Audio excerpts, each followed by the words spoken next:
Welcome back.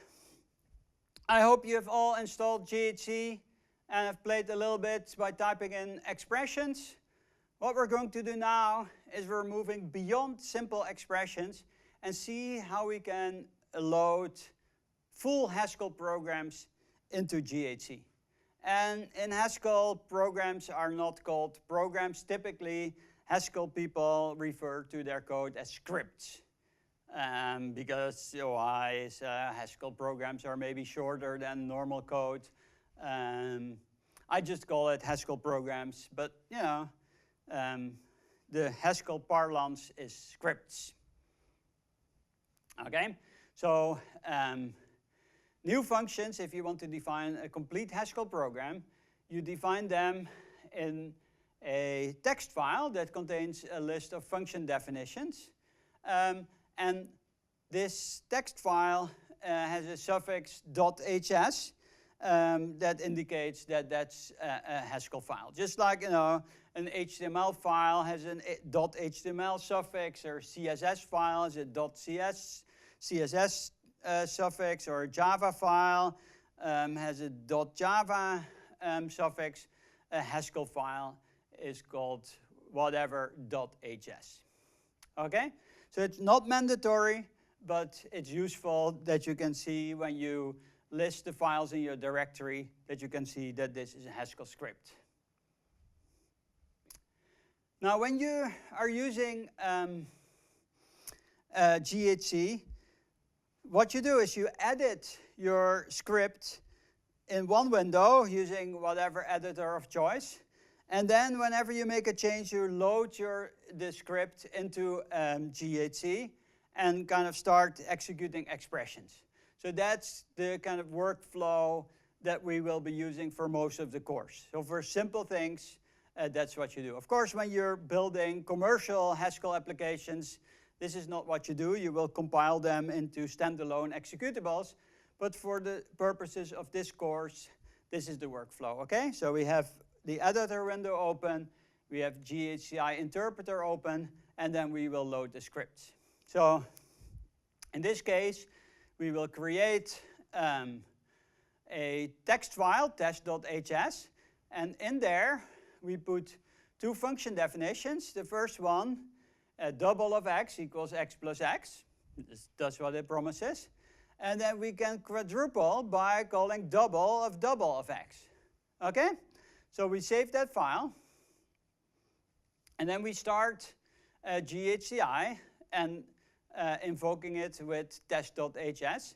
And now both the Haskell standard library and the functions, quadruple and double, that we defined in the test.hs will be available. So for example, we can call quadruple of 10, it will return 14, but we can also still call all the standard library functions. For example, we can take double of 2 of this list. Well, double of 2 is 4, so this is the same as take 4. Is that correct? Yes, so we take the first 4 elements of the list. There you go. So now what we do is we just leave GHC open. We return to our editor.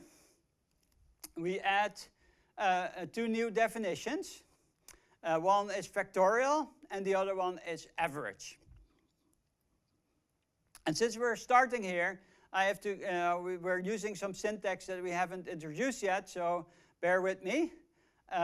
So product of 1 to n, this thing here, denotes the list of values 1 up to n. And then product is the function, standard library function, that multiplies all the values in a list. So this is a good definition of factorial. And then when we want to calculate the average of a list, what do? We sum all the elements, the values of the elements, and we divide that by the length of the list.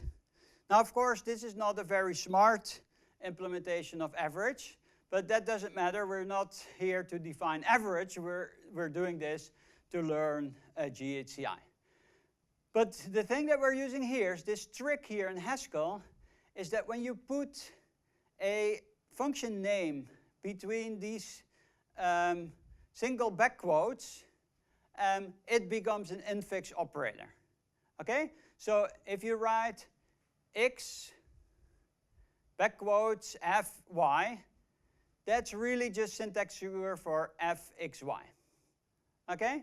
And some people like this thing as an infix operator. Some people like it just as a regular operator. It's your choice. But this is syntactic convention. So this is not a string or anything. It's really taking a function and turning that into an infix operator. Then in GHCI, we call reload, and it will read the file test.hs, add all the new bindings that we just defined. So that was for factorial, so we can now call factorial, and then we can call average as well.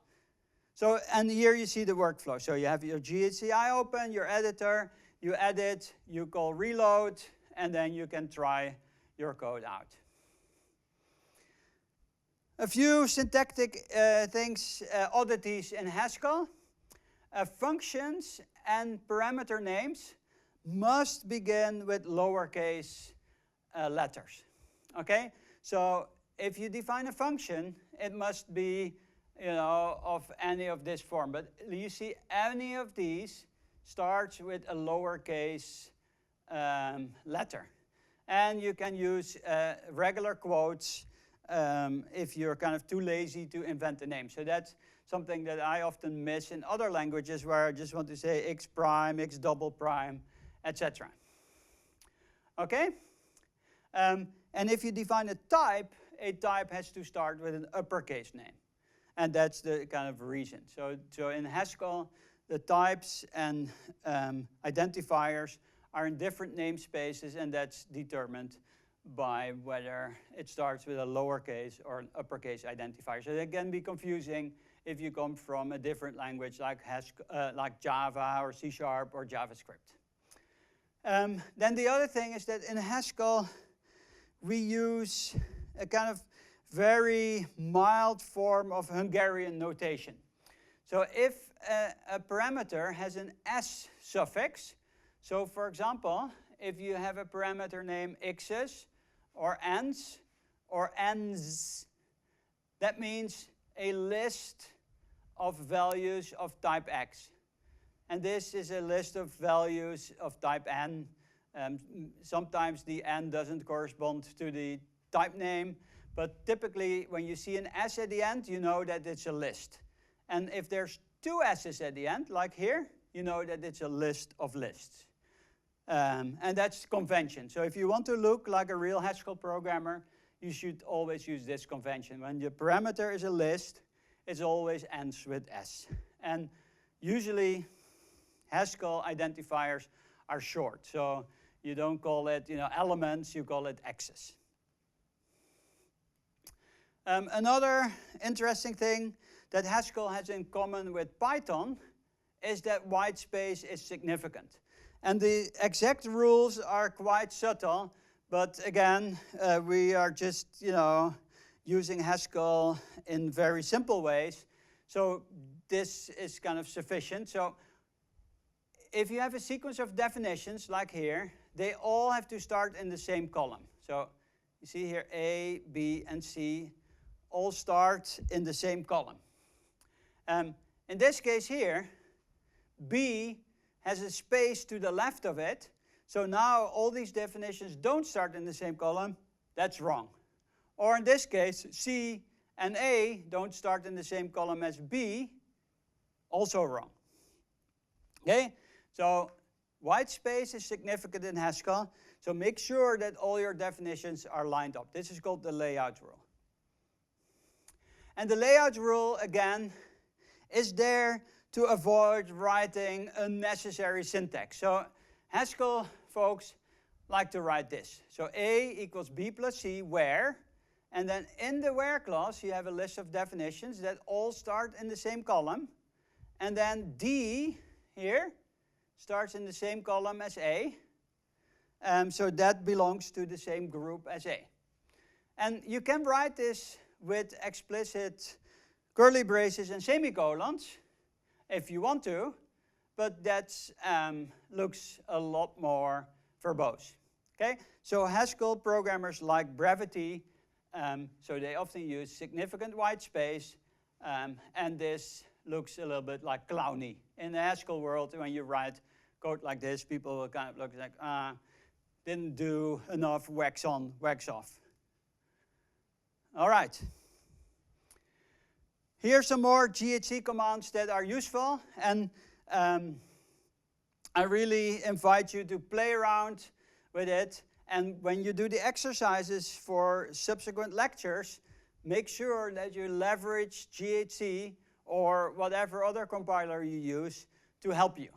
Okay, so we have seen reload. You can also just load a script. It's a fresh script. You can, from the interpreter, open the editor. So you can edit a file with a certain name or edit the current script. This one here, super useful. Give me the type of an expression. I do this all the time. Never write types myself. I ask what the type is, and then I go in the editor and paste in the type. And you definitely should use colon question mark, and that gives you a list of all the commands with a small explanation. And of course, I hope that you will not use this last command to quit GHC, but that you will kind of, for the next 8 weeks, you will be constantly using GHC. Okay, so there will be a lot of exercises. The exercises will be on the website, and all these exercises you should be able to do them in any language. So you don't have to use a GHC, but in this case, since this lecture is about GHC, they will be GHC specific.